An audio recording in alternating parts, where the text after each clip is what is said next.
그렇습니다. 오늘은 종교개혁 주일입니다.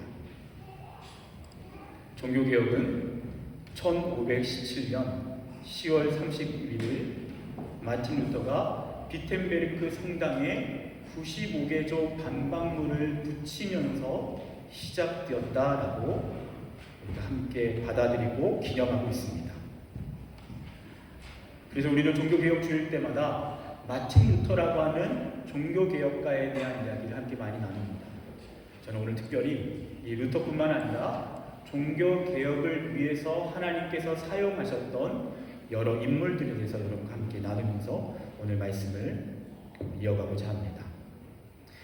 독일의 종교개혁을 이야기할 때에 가장 중심지역으로 꼽히는 곳은 물론 비텐베르크라고 하는 지역입니다.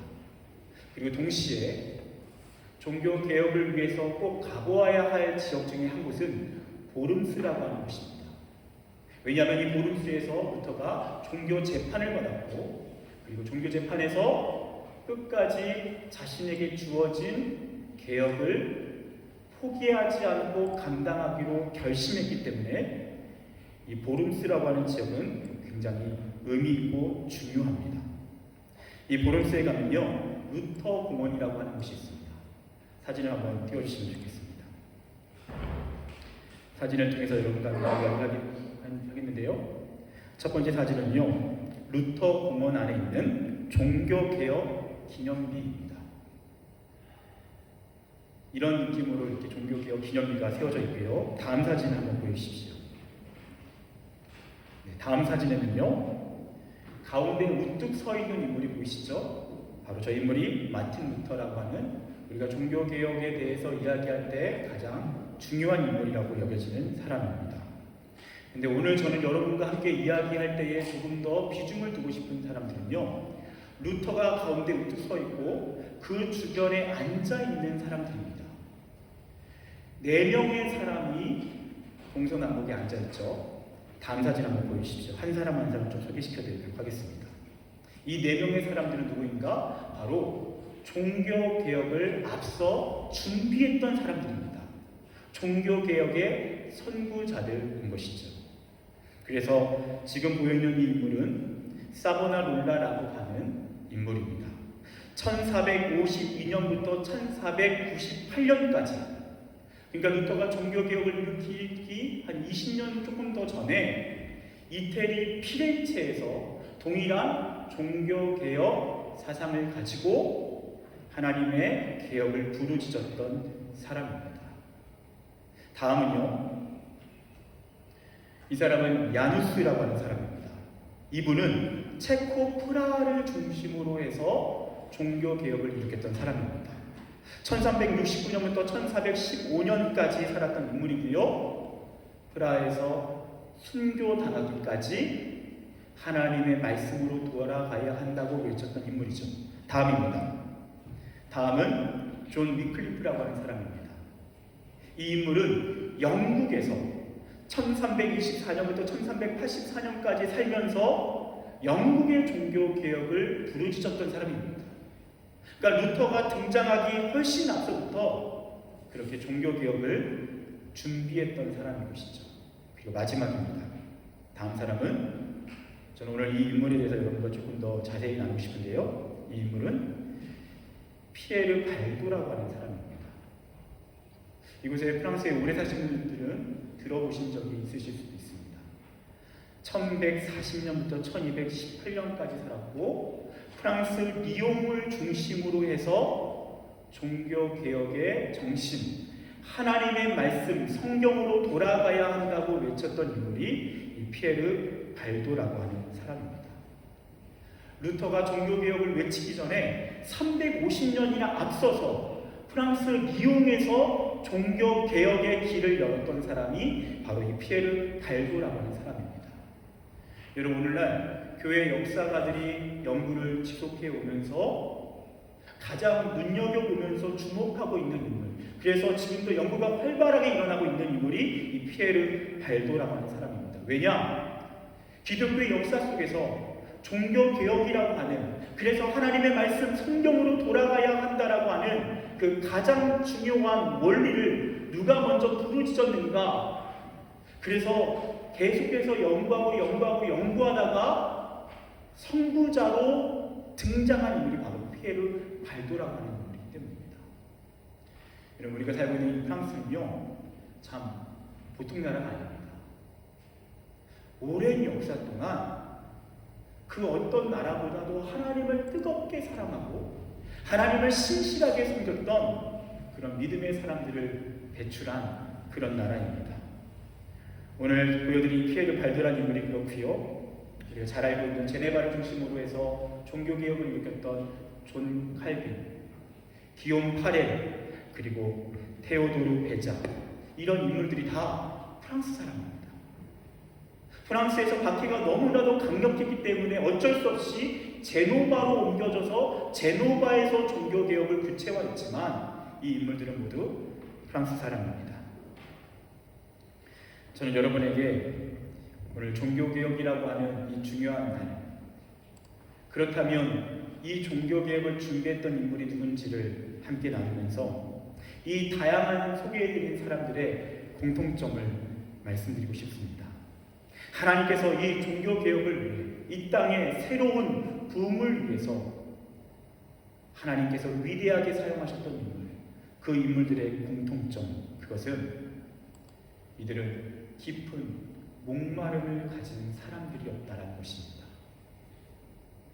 이들은 한결같이 목마름을 가지고 있었습니다. 인생에 대한 목마름, 진리에 대한 목마름, 신앙에 대한 목마름, 교회에 대한 목마름, 본질에 대한 목마름, 그 목마름을 가지고 몸부림쳤고요. 그리고 그 목마름을 가지고 하나님께 나아갔습니다. 그리고 그 목마름을 가지고 하나님 앞에 나아갔을 때 하나님과의 만남을 통해서 존재가 뒤흔들리는 그런 놀라운 인생의 변화를 경험했던 그런 인물들이었습니다. 그리고 그들은 한결같이 그 하나님과의 만남을 통해서 그 목마름을 해결했던 것은 무엇인가? 바로 성경, 하나님의 말씀 가운데서 하나님의 진리를 발견하게 되었습니다. 여러분, 저는 오늘 가톨릭과 이 개신교에 대한 역사를 함께 다루면서 물론 여러분 오해하지 마셔야 될 게, 오늘날의 가톨릭은 그 당시 종교개혁이 일어날 때 시절보다도 훨씬 갱신하고 성숙해진 모습으로 변화된 가톨릭이라고 할 수 있습니다. 그래서 그 당시 종교개혁 시대의 가톨릭을 어쩔 수 없이 이야기하지만 그것을 우리가 맹목적으로 비난하는 것은 옳지 않다고 생각합니다. 그 당시의 상황에서 좀 말씀을 드리겠습니다. 그 당시 가톨릭은요, 특별히 타락한 교황들이 교회를 지도하고 있었습니다. 우리가 잘 알다시피 세력의 확장을 위해서 십자군 전쟁을 일으켰고요, 성베드로 성당 건축을 위해서 돈이 필요했기 때문에 그 돈을 마련하기 위해서 면죄부를 팔아서 재산을 확보했습니다. 로마 교황청 근처에는요, 성직자들을 위한 공창이 있었습니다. 또한 어떤 교황은 문란한 성생활로 여러 사생활을 낳았고 심지어 그들에게 교회 지도자로서의 권력을 부여하기도 했습니다. 프랑스 아비뇽 유스 시절에는 교황 권력 다툼을 인해서 교황이 무려 3명이나 존재해서 서로 내가 교황이다라고 다투던 시절도 있었습니다. 자연스럽게 바르지 못한 지도자들이 다스리던 교회였기 때문에 교회 안에는 수많은 문제들이 발생했습니다. 성도들은 교회 안에서 생수를 마시지 못했고 오염된 물을 공급받을 수밖에 없었던 시절입니다. 가톨릭은 기본적으로 오늘날도 이것도 마찬가지인데요, 이 가톨릭의 가장 기초가 되는 것은 교회의 전통입니다. 교황을 중심으로 한 교회의 전통이 가장 중요하고 우선시 되는 것으로 믿고 있습니다. 그리고 성경에 대해서도 믿습니다. 하지만 전통과 성경 중에서 어떤 것이 더 위냐라고 할 때는 전통을 더 앞세웁니다. 전통의 그늘 아래서 성경을 이해해야 한다고 주장합니다. 반대로 개신교, 개신교는 무엇이다 됩니까? 개신교도 전통을 믿습니다. 성경을 믿습니다. 무엇이다 되냐면요, 성경을 더욱 앞세웁니다. 그것이 차이점입니다. 오늘날 가톨릭은 그 당시의 여러 문제들을 극복하고 몸부림치는 개혁을 통해서 많은 변화를 겪었습니다. 하지만 그 당시에는 그렇지 못했던 것이 사실이고, 그래서 잘못된 전통 아래서 교회는 변질되고 타락되었던 역사를 가지고 있습니다. 그리고 무엇보다도 성경은요, 그야말로 아무나 볼 수 없었습니다. 성경을 읽을 수 있고 성경을 해석할 수 있는 권리는 오직 사제들에게만 있었습니다. 그리고 그 당시 제10이었던 성경은요, 라틴어 성경이었습니다. 로마는 라틴어를 사용했고, 라틴어가 종교의 언어였고 신앙의 언어였기 때문에 각자의 나라별로의 언어로 번역되는 것은 금지되어 있었습니다. 그러면 라틴어를 누가 해석할 수 있을까요? 누가 읽을 수 있을까요? 라틴어 교육을 받은 사제들이 읽을 수 있었습니다. 그러니까 성도들은요, 교회에 와 있지만 성경을 전혀 이해할 수 없었습니다. 예배도 자연스럽게 라틴어로 드려졌습니다. 그렇기 때문에 설교보다는 눈에 보여지는 이미지와 그리고 예배의 형식을 통해서 메시지를 전하는 것이 중요시되었습니다. 그런데 이 피에르 발도라고 하는 사람이요, 바로 그런 시대에 살고 있었습니다. 근데 이 피에르 발도가 리옹에서 사업을 통해서 엄청난 성공을 거두고 그야말로 남부럽지 않은 삶을 살았습니다. 심지어는 고리대금을 통해서 부정한 방법이지만 많은 돈을 벌었다고 합니다. 큰 부자가 되었습니다. 그런데 중요한 것은 여기에 있습니다. 그렇게 부유해지고 남들이 부러워지는 삶을 살지만 그의 영혼은 피폐했다는 것입니다. 그의 영혼은 공허했다는 것입니다. 그는 분명히 성당에서 미사를 드리고 예배를 드렸습니다. 하지만 거기에서 어떠한 인생의 목마름을 해결할 길을 발견하지 못합니다. 그러던 중 그가 어느 날 성경 말씀을 듣게 됩니다. 마태복음 19장 21절, 예수께서 이르시되 너가 온전하고자 할진대 가서 너의 소유를 팔아 가난한 자들에게 주라. 그리하면 하늘에서 보화가 너에게 있으리라. 그리고 와서 나를 따르라. 그는 어느 날 이 말씀을 듣던 중에 이 말씀을 통해서 하나님의 음성을 듣습니다. 존재가 뒤흔들리는 경험을 합니다. 그리고 너무나도 분명하게 자신을 향한 하나님의 말씀으로 선포되었기 때문에 그 말씀대로 행합니다. 그의 소유를 다 팔아서 가난한 사람들에게 나눠줍니다. 어마어마한 부유했던 그 삶을 다 내려놓고 전 재산을 가난한 자들에게 나눠줍니다. 그리고 성경을 번역합니다. 그 당시에 프랑스 지방 언어로 성경을 번역하고, 먼저 복음서를 번역하고요, 그 다음에 다른 성경을 번역하기 시작합니다. 그리고 그 성경을 통해서 발견한 복음을 전하기 시작합니다. 그는 모든 재산을 이미 다 넘겨주었기 때문에 그야말로 탁발수도회처럼 겨우겨우 구걸을 하면서 밥을 얻어먹고 살아갔습니다. 하지만 행복했습니다. 담대하게 복음을 증언했고 그 복음을 통해서 많은 영혼들이 하나님을 만나기 시작합니다. 그리고 그에게 몰려들기 시작합니다. 남자들과 여자들이 몰려들기 시작하고요, 그들을 중심으로 해서 함께 복음을 전하기 시작합니다. 여러분, 이 피에르 발도라고 하는 인물이 살고 나서 한 40년 후에 아시시라고 하는 곳에 성 프란체스라고 하는 사람이 등장하죠.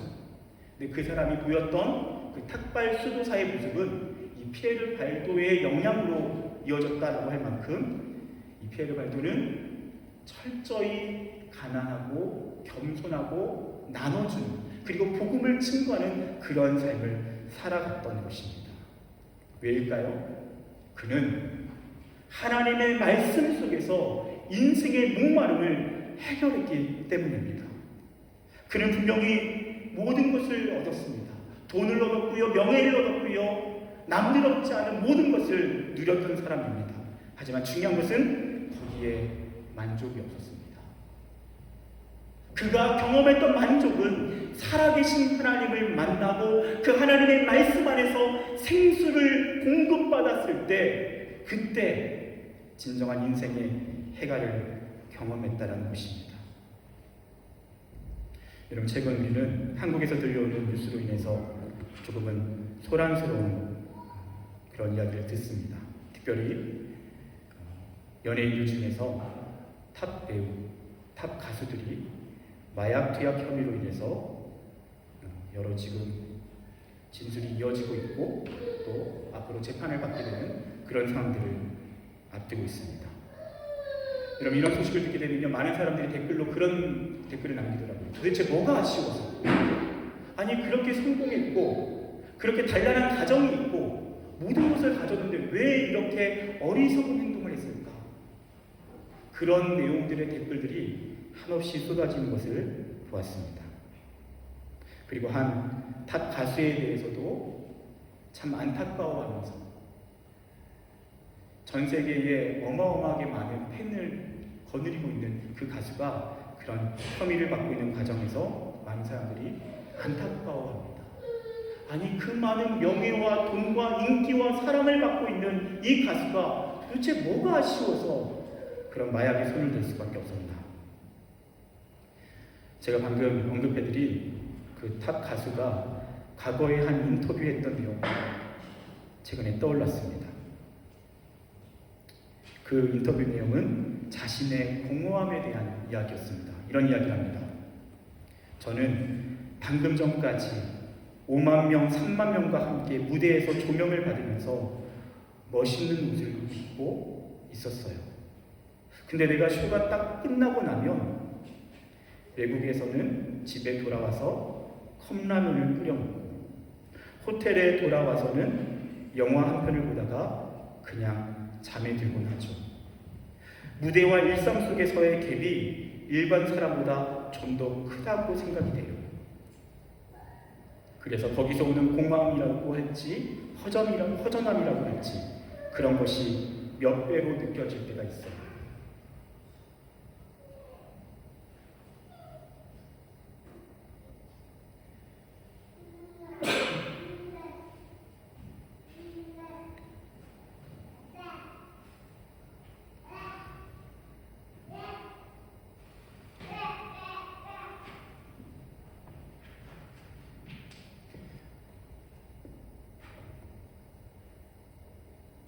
우리는 죄송합니다.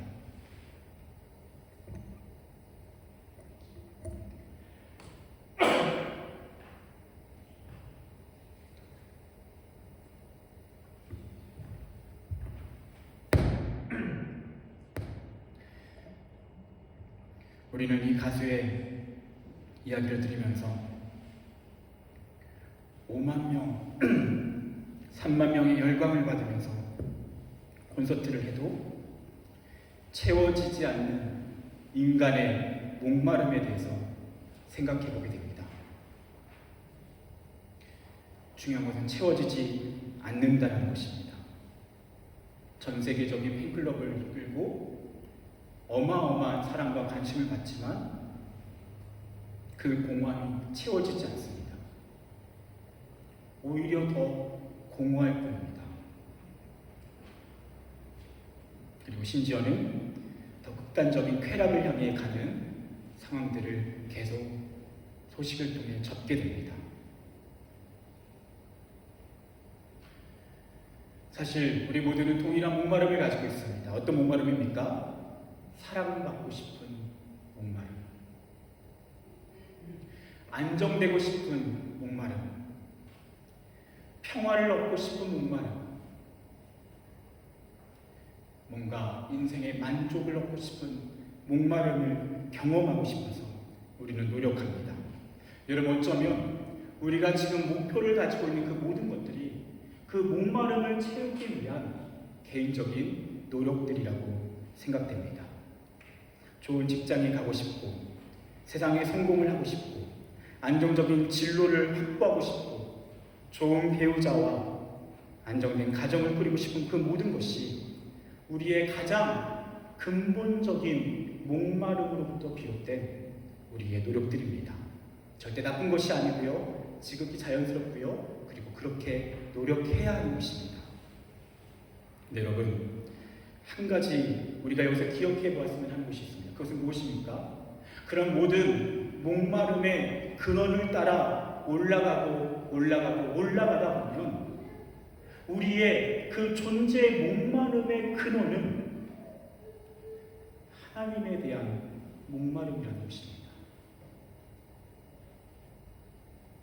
우리가 사랑을 받고 싶고, 마음의 평화를 얻고 싶고, 뭔가 안정적인 삶을 살고 싶고, 모든 고통으로부터 자유하고 싶은 그 인생의 목마름을 결국에는 거슬러 올라가 보면 하나님에 대한 목마름에 도달하게 된다는 것입니다. 왜일까요? 여러분, 성경은요, 우리 인간에 대해서 어떻게 이야기하는지 아십니까? 우연히 존재하지 않았다라고 이야기합니다. 우리는 그냥 어떻게 하다가 우연히 존재해서 진화에 의해서 이렇게 주어진 것이 아니라 하나님의 사랑의 계획 가운데서 창조되었다라고 말씀합니다. 그러면서 동시에 인간을 하나님의 형상이라고 선언합니다. 그 말은 무슨 의미입니까? 하나님처럼 대단히 소중하고 존귀한 존재라는 의미입니다. 그리고 이 한 사람이 온 우주보다도 더 존재의 압도적인 크기를 가지고 있다고 이야기합니다. 여러분, 인간은요, 그 무엇으로도 헤아릴 수 없는 존재의 크기를 가지고 있습니다.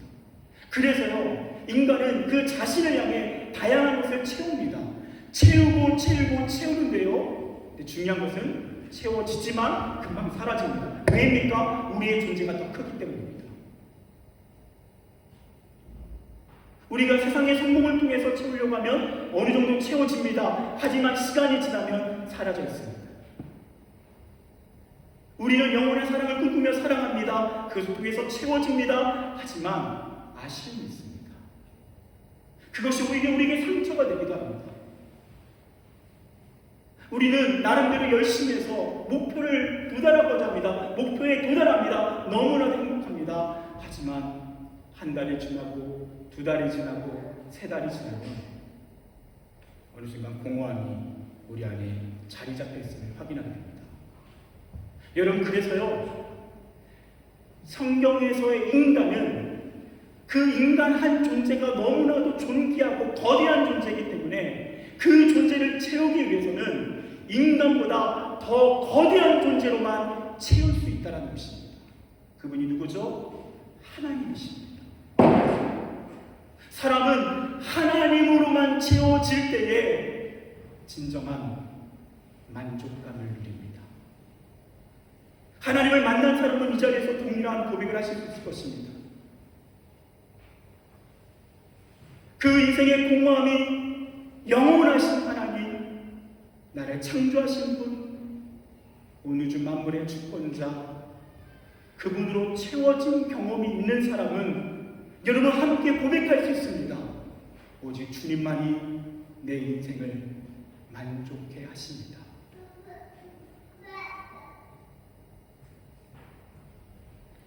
여러분, 또한 어떤 사람이요, 모든 것을 다 가지고 있다고 생각해 봅시다. 근데 만약에 그 인생에 부모의 존재에 대해서 아직도 모른다면, 나를 낳아주신 분, 나를 길러주신 분에 대해서 전혀 알지 못한다면, 다른 다양한 것으로 채워서 나름대로 거기에서 얻는 기쁨들이 있지만 여전히 마음 한구석에서는 채워지지 않는 목마름이 있을 것입니다. 여러분, 성경은요, 하나님께서 저와 여러분의 인생의 출발점이 되시고 우리 존재의 아버지라고 말씀합니다. 그래서 아버지와 분리된 인생은요, 어느 정도 잠깐의 위로는 얻지만 계속 계속해서 존재적인 불안감에 흔들리는 것입니다. 채우지만 어디선가 채워지지 않는 존재의 그리움이 있는 것입니다.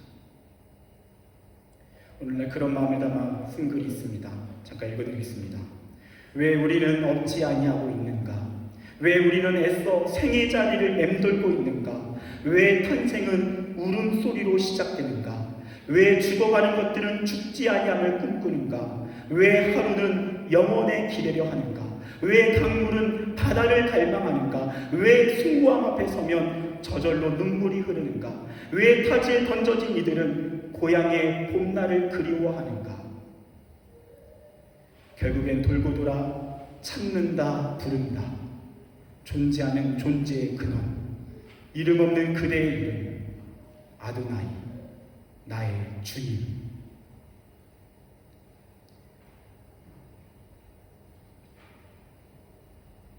여러분, 우리 안에 있는 본능적인 그 그리움은 무엇입니까?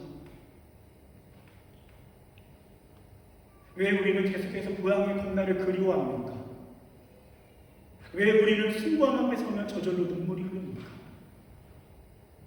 왜 우리는 끊임없이 무엇인가를 갈구합니까?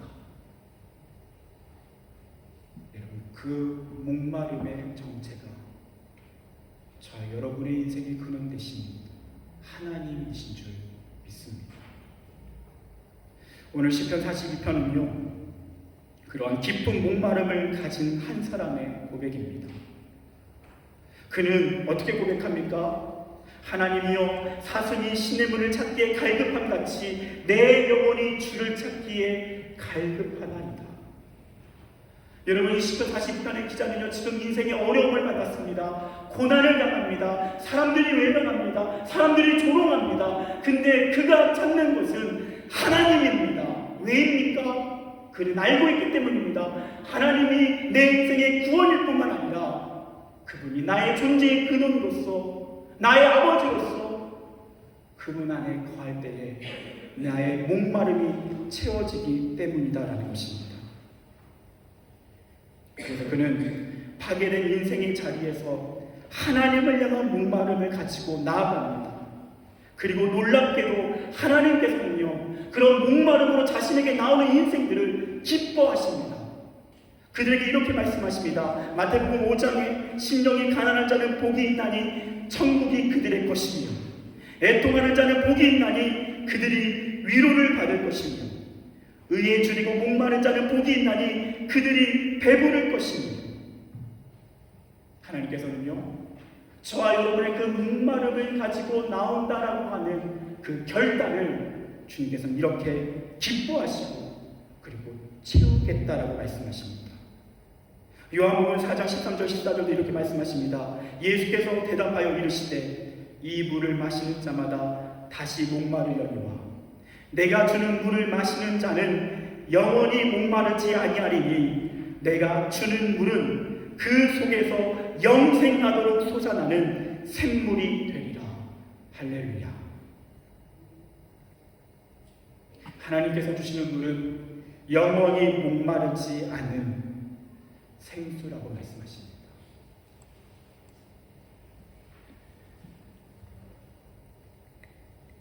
사랑하는 여러분, 오늘 이 자리에 어떤 목마름을 가지고 오셨습니까? 여러분, 어떤 인생의 어려움과 고난과 외로움과 또는 불안을 가지고 오셨습니까? 여러분의 그 많은 목마름이 있지만 그 목마름의 근원은 하나님에 대한 목마름입니다. 여러분을 사랑하시고 여러분을 누구보다 잘 아시는 여러분 존재의 아버지, 그 아버지에 대한 목마름, 그 목마름이 우리 인생의 가장 근본적인 목마름을 해결하는 영원한 생수입니다. 여러분, 말씀을 마무리하면서 다시 처음으로 돌아가겠습니다. 여러분, 하나님의 위대한 역사를 위해서 쓰임받았던 개혁자들, 여러분, 그들은요, 그런 목마름을 가진 자들이었습니다. 그리고 그 목마름을 가지고 그냥 이렇게 저렇게 해결하는 것이 아니라 목마름의 근원 하나님을 향해 나갔습니다. 그리고 하나님께서는 그 목마름을 해결시켜 주시면서 생수가 어디 있는지를 알려주셨습니다. 그 생수는 하나님의 말씀 성경에 있었습니다. 사랑하는 여러분, 이 자리에 목마름 안고 오셨습니까? 여러분, 오늘 이 예배 가운데 하나님의 인재가 있기를 축복합니다. 하나님의 인재가 경험될 때 우리 안에 존재의 목마름이 해결됩니다. 그리고 돌아가서 우리의 삶을 어떻게 살아갑니까? 우리의 생수는 어디에 있습니까? 하나님께서 우리에게 허락하신 하나님의 말씀 성경을 통해서 우리를 향한 하나님의 마음을 듣게 됩니다. 그리고 이 말씀 속에서 우리의 목마름은 이 말씀의 생수를 통해서 해결되는 줄이 있습니다. 개혁자들은 그렇게 했고요. 그 목마름 가운데서 하나님을 만납니다. 하나님의 말씀 성경의 놀라운 위대함을 경험합니다. 그리고 성경으로 돌아갑니다. 그리고 하나님의 말씀 성경을 통하여 교회를 새롭게 한 적이 있습니다. 그 생수를 통해서 오염된 물이 공급되던 세상을 정화시키고 새롭게 하고 회복시킨 적이 있습니다. 여러분, 우리는 종교개혁 기념주의를 맞이해서 우리는 또 다른 개혁을 꿈꿉니다. 개혁은 어디서부터 시작됩니까? 목마름으로부터 시작됩니다. 하나님에 대한 목마름부터 시작됩니다. 그리고 그 목마름의 자리에서 하나님을 만나고 그리고 생수에 솟구쳐 오르는 자리 말씀 속에서 만납니다. 그리고 그 말씀이 우리를 날마다 생수로 적실 때 우리는 새로운 힘을 얻고 새로운 공급된 생수를 통하여 우리의 세상을 생수로 새롭게 하게 될 줄 믿습니다. 기도합시다.